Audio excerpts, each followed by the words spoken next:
Question number 5, there are 4 polling booths, है ना, for a certain election, मतलब 4 polling booth है, इलेक्शंस हो रहे हैं, है ना, इलेक्शंस होते हैं कि नहीं होते, हम अपना प्रतिनिधि चुनते हैं, है ना, प्रतिनिधि चुनते हैं, उसकी एज क्या होती है, 18 ईयर्स, पता होना चाहिए आपको। 18 ईयर्स के बाद ही आप क्या कर सकते हैं, वोट दे सकते हैं। तो चलो आगे देखते हैं। The numbers of men and women who cast their vote at each booth is given in the table below. Men and women ने मिल करके जितने भी वोट दिए हैं उनके नंबर सब इस टेबल पे है। 4 पोलिंग बूथ पे चल रहा था इलेक्शन, ठीक है। Navodaya Vidyalaya, Vidya Niketan school, city high school, Eklavya school. Already आप अपने टेक्स्ट बुक में भी देख सकते हैं। ये क्वेश्चन नंबर 5, ठीक है। अब देखिए हमें क्या करना है, draw a joint bar graph. अभी कुछ समय पहले ही आपने बार ग्राफ पढ़ा है, अगर आपको याद होगा तो। याद है जॉइंट बार ग्राफ, है ना, 2 बार्स को एक साथ ज्वाइन करके बनाया जाता है। अलग अलग भी बना सकते हैं। अलग अलग बनाने से प्रॉब्लम कितनी होती है, अगर हमें कुछ क्वेश्चन सर्च करना पड़ता है, उसके बारे में ढूंढना पड़ता है, तो दोनों बार्स को हमको देखना पड़ता है।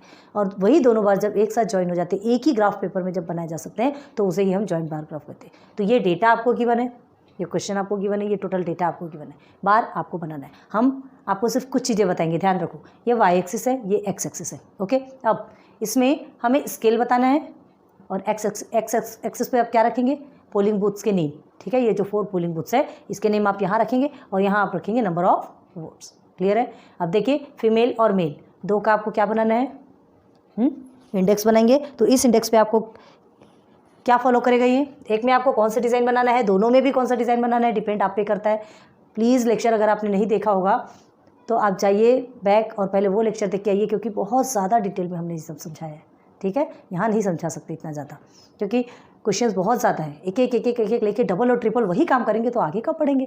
तो पहले वो लेक्चर देखिए, ओके। अब देखिए हमने आपको क्या बताया, यहाँ 1 सेंटीमीटर, तो 1 सेंटीमीटर इज इक्वल टू, तो सबसे पहले देखिए यहाँ ग्रेटेस्ट नंबर कौन सा है, ग्रेटेस्ट नंबर है आपका 800, ठीक है। तो हम यहाँ 1 सेंटीमीटर इज इक्वल टू कितने वोट्स ले सकते हैं, 100,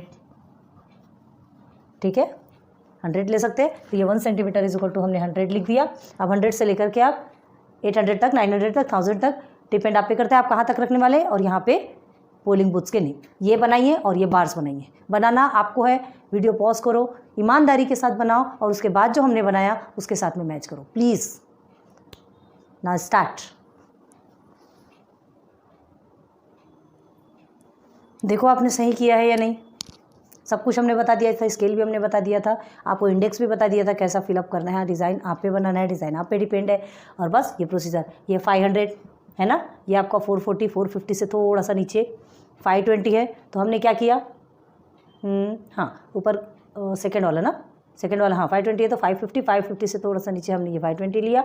एंड उसके बाद 640 है, तो ये 650 से सीधे थोड़ा सा नीचे 640। मतलब आप जो ग्राफ पेपर में बनाएंगे ना वो आपका एग्जैक्ट बनेगा। क्लियर है। हमने ये फ्री हैंड से बनाया, बहुत पूरी कोशिश से आपको एकदम एग्जैक्ट बताने की कोशिश की, तो भी थोड़ा बहुत ऊपर नीचे हो सकता है। फ्री हैंड एंड एकदम एग्जैक्ट उस ग्राफ पेपर में विद पेंसिल, शार्प पेंसिल से बनाना, दोनों में बहुत डिफरेंस होता है, ठीक है। तो देखिए इस तरह का ग्राफ बनेगा आपका। नंबर ऑफ वोटर्स हो गए, Navodaya Vidyalaya, Vidya Niketan, city high school, Eklavya school, ये पोलिंग बूथ के नेम हो गए, एक्स एक्सिस पे है, और ये वाई एक्सिस पे नंबर ऑफ वोटर्स, और ये आपका, बस यही बनाना है आपको। जॉइंट बार ग्राफ बनाना है, जॉइंट बार ग्राफ बना दिया हमने। देखिए जॉइंट है, ये वुमेन का, ये मेन का। क्लियर हो गया। नाउ नेक्स्ट देखिए, question number 5 complete. Now question number 6 में आपके 4 सब क्वेश्चंस है, ऑलरेडी हमने लिख दिया है यहाँ पर। तो ये जो क्वेश्चन है इसके लिए आपको हमने BODMAS पढ़ाया था, है ना, BODMAS,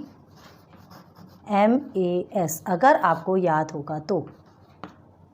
BODMAS आपको पढ़ाया था, अगर आपको ध्यान होगा तो, और नहीं तो फिर आपको बैक जाके लेक्चर देखना पड़ेगा। क्या है BODMAS, हमने बताया था आपको, क्या बताया था। सबसे पहले हमको क्या सॉल्व करना है, ब्रैकेट का सॉल्व करना है, ठीक है। उसके बाद फिर ऑफ मल्टीप्लिकेशन सॉल्व करना है, फिर division, then multiplication, then addition, then subtraction. याद है BODMAS बहुत ज़्यादा डिटेल में हमने आपको बताया था, ये आप एक शॉर्टकट में बता रहे हैं। डिटेल में देखना हो जाइए लेक्चर देखिए बैक में, और उसके बाद फिर आगे आइए, ठीक है। चलो सॉल्यूशन स्टार्ट करते। क्या कहा था हमने, 45 divided by 5 plus 20 multiply by 4 minus 12। सबसे पहले आप क्वेश्चन लिखेंगे, हम नहीं लिख रहे बट आपको लिखना है, ठीक है। हम डायरेक्ट सॉल्व करते हैं। देखिए क्या करना है आपको, ये 45 divided by 5 and 20 multiply by 4 दिख रहा है, पहले इसे सॉल्व कर देते हैं। 45 डिवाइडेड बाय 5 क्या होगा, 5 के टेबल में आता है 5 9 45, ओके। एक एक को पकड़ के सॉल्व करना है। चलिए then plus 20 multiply by 4 minus 12। अब मल्टीप्लिकेशन को सॉल्व कर लीजिए। क्या है आपका 24 ज़ा 80, ओके, माइनस 12। अगेन 9, फिर प्लस को सॉल्व करेंगे तो 80 प्लस 9 89 माइनस 12। सब एक साथ नहीं करना है, सिस्टमेटिक धीरे धीरे धीरे करके आगे बढ़ना है, ठीक है। अब ये दोनों को माइनस करेंगे तो 9 में से 2 आपका 7 होता है और 8 में से 1 आपका 7 होता है। क्लियर हो गया? देखो आंसर इज 77। कितना ईजी है, छोटा सा आंसर है। इधर आ जाइए। यहाँ क्या करना है आप देखिए, सबसे पहले ब्रैकेट सॉल्व करना है, बाकी सबको छोड़ना। 38 माइनस 8 कितना होता है 30, हो गया bracket open. Then multiply by 2 divided by 5 plus 13। ये प्लस ही है ना कि रॉन्ग है? ओके वही है, ठीक है। अब देखो अब ये मल्टीप्लिकेशन को सॉल्व करेंगे। 32 ज़ा 60 डिवाइडेड बाय 5 प्लस 13। एक एक चीज़ पकड़ के कहीं भी कुछ भी नहीं कर देना, अदरवाइज आपका आंसर रॉन्ग हो जाएगा। 60 में से 5 को डिवाइड करेंगे तो क्या होगा? 5 1 ज़ा 5 एंड 5 2 ज़ा 10। कितना आएगा आपका आंसर? 12। मतलब 5 12 ज़ा 60, 5 10 ज़ा 50, 5 11 ज़ा 55, 5 12 ज़ा 60, ओके। देन प्लस 13, तो 12 12 24 एंड 1 कर दिए तो 25। बस आंसर इज 25। अब इसमें हम ज़्यादा टाइम नहीं दे रहे हैं क्योंकि हमें पता है कि हमने एकदम अच्छे से आपको सॉल्व करवाया है, ठीक है। चलो आगे आ जाइए। अब ये इस टाइप के फ्रैक्शंस वाले क्वेश्चन क्या करना है इसमें, चलिए पहले देखते हैं। 5/3 प्लस 4/7। अब ये देखिए डिवाइडेशन के प्रोसेस में हम बार बार समझा रहे हैं कि पहले आपको क्वेश्चन को नीचे लिखना है, हम नहीं लिख रहे। हम समझ लीजिए कि एक एक स्टेप हमने कम किया है, वो स्टेप आपको लिखना है, ठीक है। चलिए अब ये डिवाइडेशन के प्रोसेस पे, तो अगर इसे मल्टीप्लिकेशन पे कन्वर्ट करना है तो डिनोमिनेटर न्यूमरेटर बन जाएगा और न्यूमरेटर डिनोमिनेटर बन जाएगा। डिवाइडेशन के बाद जो भी प्रोसेस है अगर वो मल्टीप्लिकेशन पे कन्वर्ट होता है डिवाइडेशन, तो ये प्रोसेस डिनोमिनेटर न्यूमरेटर में जाता है और न्यूमरेटर डिनोमिनेटर में आता है। क्लियर है? इसे कट कर सकते हैं। ये 27 है क्या? 21 है, सॉरी, कभी कभी क्वेश्चन ही रॉन्ग हो जाते हैं। 21 है, ओके। अब देखो 4 1 ज़ा 4, 4 8 ज़ा 32। ये मल्टीप्लिकेशन पे तो कट किया जा सकता है ना। देन 7 1 ज़ा 7, 7 3 ज़ा 21। सिंप्लीफाई हो गया। अब जो आपका एक्स्ट्रा बचा उसे नीचे लिख लीजिए 3/8। बस अब इसे सॉल्व करना है। अब क्या करना है, देखिए डिनोमिनेटर दोनों तो सेम नहीं है, ना ही दोनों में कोई रिलेशन है, तो सबसे पहले हमें डिनोमिनेटर सेम करना होगा। तो डिनोमिनेटर सेम करने के लिए आप क्या करेंगे, क्रॉस मल्टीप्लिकेशन करेंगे, ओके। नाउ 5 मल्टीप्लाई बाय 8, ठीक है, एंड 3 मल्टीप्लाई बाय 3। ये आपका हो गया 3 मल्टीप्लाई बाय 8। अगर डिनोमिनेटर न्यूमरेटर को करेंगे तो डिनोमिनेटर भी सेम नंबर के ही साथ होगा, याद रखो। अब प्लस 3 मल्टीप्लाई बाय 3, ये इसके साथ होगा ना 3, अगेन 8 मल्टीप्लाई बाय 3, 3 3 के साथ। न्यूमरेटर होता है तो डिनोमिनेटर भी होता है। चलो आगे देखिए। 5 8 ज़ा 40 एंड 3 3 ज़ा 9। यहाँ पर 3 8 ज़ा कितना होता है 24, देन प्लस 3 3 ज़ा 9, अगेन ईयर इज 24। हो गया डिनोमिनेटर सेम। डिनोमिनेटर जब सेम हो जाता है तो हम उसे क्या कर देते हैं, सिंगल में रखते हैं, ठीक है, उसे एक मान लेते हैं। तो हो गया ये 24 एंड 40 प्लस 9, ये हो गया अगेन 40 प्लस 9 आपका कितना होता है 49/24। Therefore answer is 49/24। कितना ईजी है, हाँ। बस थोड़ा सा यहाँ पे प्रॉब्लम होगी आपको, उसको आपको ध्यान देने बताया हमने आपको, टेंशन वाली बात नहीं। देखो सबसे छोटा उससे बड़ा और उससे बड़ा, और ये थोड़ा सा और ज़्यादा हार्ड है ना। 4 ब्रैकेट्स है इसमें, 4 नहीं सॉरी 3 ब्रैकेट्स है ना। तो उन ब्रैकेट्स को हमको सॉल्व करना है। तो सबसे पहले हमने आपको क्या बताया था, सबसे अंदर का जो ब्रैकेट है पहले उससे सॉल्व किया जाता है। ऐसा नहीं कि सबको एक साथ सॉल्व करके वहीं के वहीं 2 स्टेप में प्रोसीजर कंप्लीट करो, नहीं, ठीक है।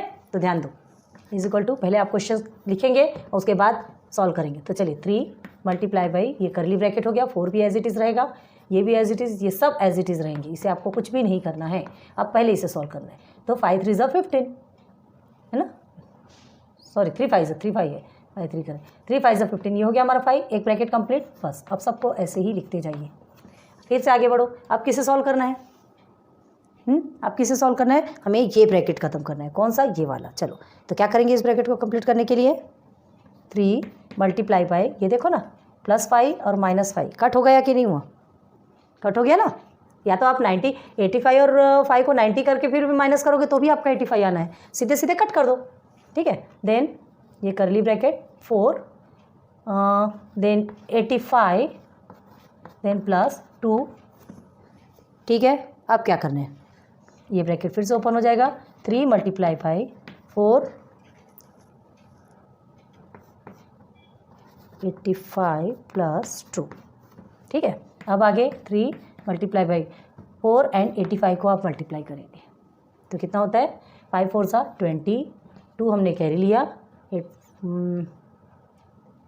4 सा 32, 33 34, ये हो गया 340 देन प्लस 2। क्लियर है। अब आप क्या करेंगे, सॉरी ये आपका ब्रैकेट के अंदर था, हमने ब्रैकेट ओपन किया है, ब्रैकेट ओपन नहीं होगा जब तक ये ब्रैकेट पूरा कंप्लीट नहीं होगा, ठीक है। अब 3 मल्टीप्लाई बाई 340 में 2 को प्लस करेंगे तो आपका आता है 342, बस 3 के साथ में मल्टीप्लाई कीजिए, 3 2 ज़ा 6, 3 4 ज़ा 12, 1 कैरी, 3 3 ज़ा 9 एंड 10, 1026 आया क्या, आप देख लीजिए, मैच कीजिए। अगर इधर से भी थोड़ा बहुत भी आप मिस कर देते हैं तो आपका आंसर रॉन्ग हो जाएगा, ठीक है। तो क्वेश्चन नंबर 6 भी आपका कंप्लीट होता है। वीडियो पॉज कीजिए, अच्छे से इसे नोट डाउन कीजिए, समझिए, उसके बाद ही हम आगे बढ़ेंगे।